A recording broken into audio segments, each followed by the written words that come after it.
Amigos televidentes, y tal como lo habíamos anunciado, damos la cordial bienvenida en nuestros estudios al doctor Alfonso Oramas, analista político. Qué gusto que nos acompañe, doctor. Buenos días y bienvenido. Buenos días.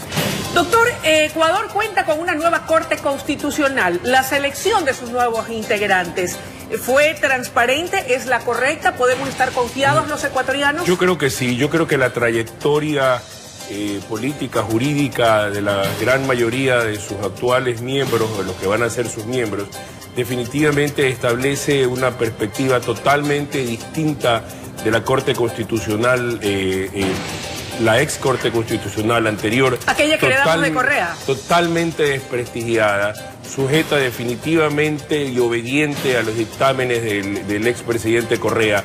Yo creo que realmente estamos virando una página lastimosamente muy triste a nivel de lo que significa la respetabilidad y la credibilidad de la Corte Constitucional, esperando como todos los ecuatorianos, al menos como la inmensa mayoría, de que los nuevos miembros estén a la altura de sus funciones. Como insisto, conozco personalmente a varios de esos miembros de los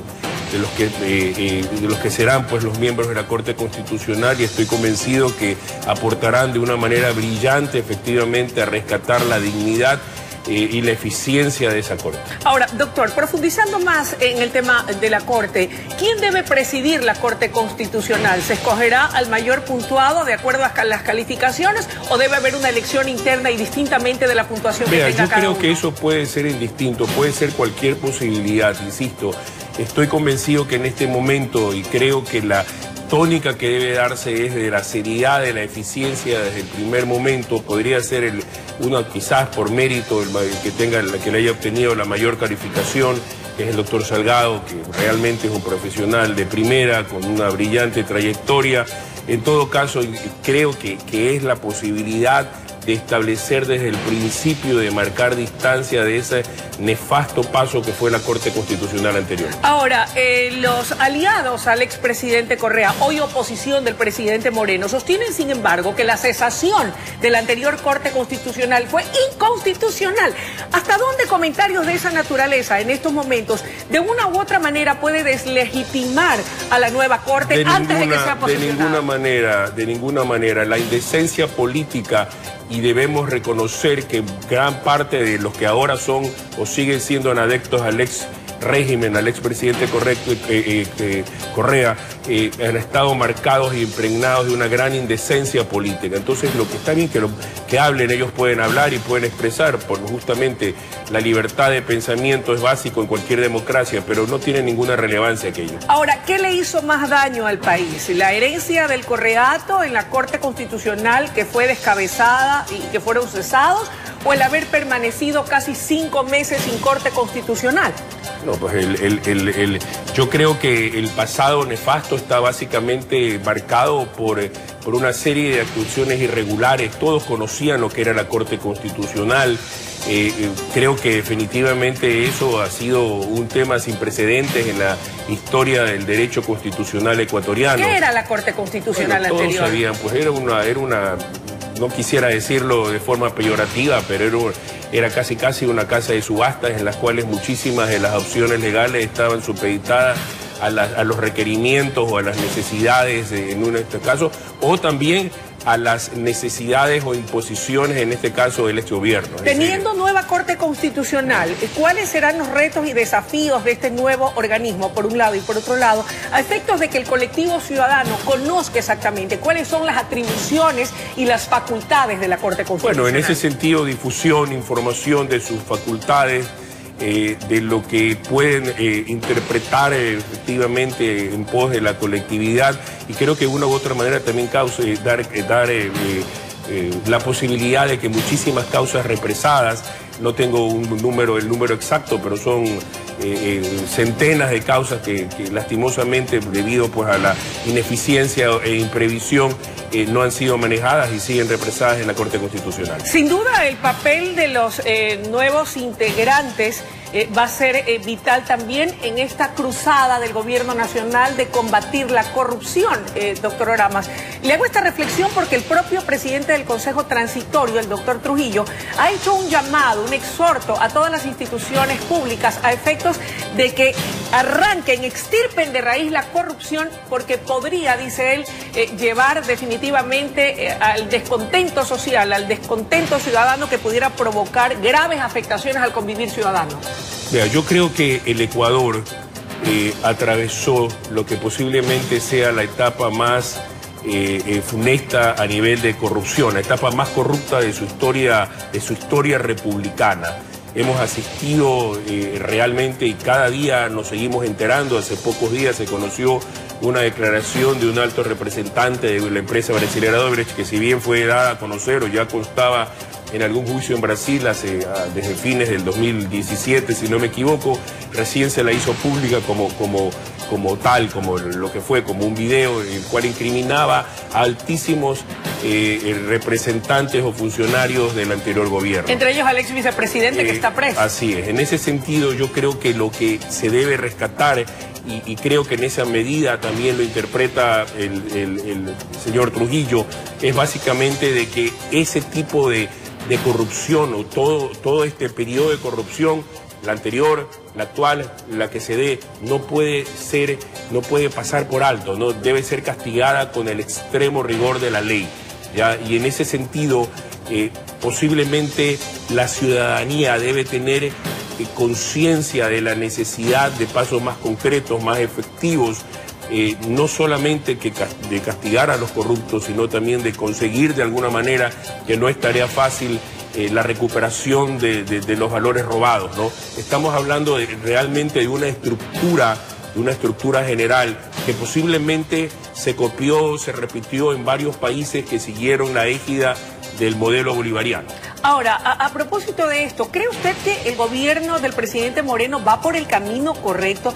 Le pregunto esto porque muchos se preguntan si acaso podemos combatir la corrupción casa adentro, nosotros solos, o si más bien, como aplicó en el caso de Guatemala, pudiéramos contar con el aval de algún organismo internacional a efectos de que, sin casarse con nadie, pueda ayudarnos a identificar a los corruptos y poder recuperar también aquello que fue robado. Yo creo que es importante señalar, porque aquí se endilga mucho la responsabilidad, y está bien que así lo sea, a la función ejecutiva, al gobierno de Lenín Moreno, pero también tenemos que tener muy claro que sin el apoyo, sin la investigación, sin el esfuerzo de la función judicial, toda aquella expectativa o aquella iniciativa puede quedar básicamente truncada. Entonces creo que hay que establecer y situar posiciones y responsabilidades en lo que significa la lucha contra la corrupción. Y como usted bien señala, debe ser una tarea de todos. Tal vez y sea por eso que se encuentra ya listo, de acuerdo a este dato de prensa, el informe para el primer debate de las reformas a la Ley de Función Legislativa. Incluye un comité de ética. ¿Debe retornar el comité de ética a la Asamblea Nacional a propósito de las denuncias de los diezmos? Sí, yo creo que sí, yo creo que es vital. Yo creo que la Asamblea es otra de las instituciones que necesariamente debe recuperar su credibilidad. Ha sido salpicada con una serie de escándalos, de situaciones totalmente anómalas, y en ese sentido bien podría ser, en este caso, el Código de Ética una herramienta válida, útil, efectiva, que permita al menos evitar ese tipo de situaciones. La situación de Venezuela no podemos dejarla de lado. ¿Cuál es su opinión respecto de lo que está ocurriendo en el país del Libertador? Dos presidentes, uno interino, el señor Guaidó, y el señor Maduro. ¿Cuál de los dos es el legítimo presidente de Venezuela? Bueno, yo creo que Maduro se ha sostenido en una ilegitimidad total, con una usurpación de funciones, con una serie de situaciones totalmente anómalas. Usted puede estar convencido que Maduro es un gobierno totalitario que necesita sustentar su presidencia, en este caso, en base a una serie de abusos y situaciones que van en total desmedro de la población venezolana. Creo que analizar a estas alturas el drama de Venezuela, la miseria de Venezuela, realmente es simplemente establecer la perspectiva de un gobierno esquizofrénico, en este caso el de Maduro, pero que ojalá se sostiene básicamente. ¿Hasta cuándo cree usted que va a poder está sostenido básicamente, Luisa, porque lo apoya pues una estructura militar que aquí no la pudo mantener, pues no la pudo consolidar Correa, una estructura militar totalmente corrupta, envuelta en una serie de escándalos y de situaciones pues que evidentemente salen a la luz pública, ¿no? Yo creo que los días de Maduro están contados, no tengo idea porque nadie puede saber cuántos días puede. La presión internacional está siendo definitivamente, está demostrando su eficacia y creo que en ese sentido finalmente y ojalá el Ecuador también se convierta en un baluarte de esa arremetida democrática contra lo que significa un gobierno oprobioso como es el de Venezuela. ¿Cuál cree usted que sea la razón o el motivo para que el señor Nicolás Maduro, presidente de Venezuela, no haya ordenado la captura del señor Guaidó? Porque sabe y debe conocer fácilmente que en ese momento efectivamente va a haber una rebelión popular de inusitadas consecuencias, que en este momento usted ve son en su gran mayoría manifestaciones gigantescas pero pacíficas, hasta cierto punto tolerantes. En el momento que lo capturan al presidente encargado, efectivamente, pues las consecuencias serían imprevisibles. La caída de Nicolás Maduro en el eventual escenario de darse, más pronto que tarde, como usted bien señala, ¿será el fin de la revolución bolivariana? Ojalá, ojalá. Yo creo que será el fin del modelo bolivariano. Creo que en ese sentido la posibilidad, inclusive el otro día leí algún análisis que hacía un diario de la necesidad de investigar, por ejemplo, los desvíos de los fondos cuando Venezuela tenía dinero en determinadas campañas electorales, muy posiblemente también la ecuatoriana, una intromisión absoluta en cuestiones, insisto, de tratar de exportar este modelo bolivariano fracasado, delirante, beligerante, que creo que insisto, ha traído muchísimo dolor y miseria, al menos en este caso para el pueblo venezolano. El tiempo de la entrevista ha concluido. Quiero agradecerle su gentil presencia y sus valiosos criterios sobre estos temas de coyuntura. Encantados. Amigos televidentes, era la intervención del doctor Alfonso Oramas en el análisis político nacional e internacional. Es momento de ir a una pausa y enseguida regresamos con mucho más desde La Noticia, primera emisión.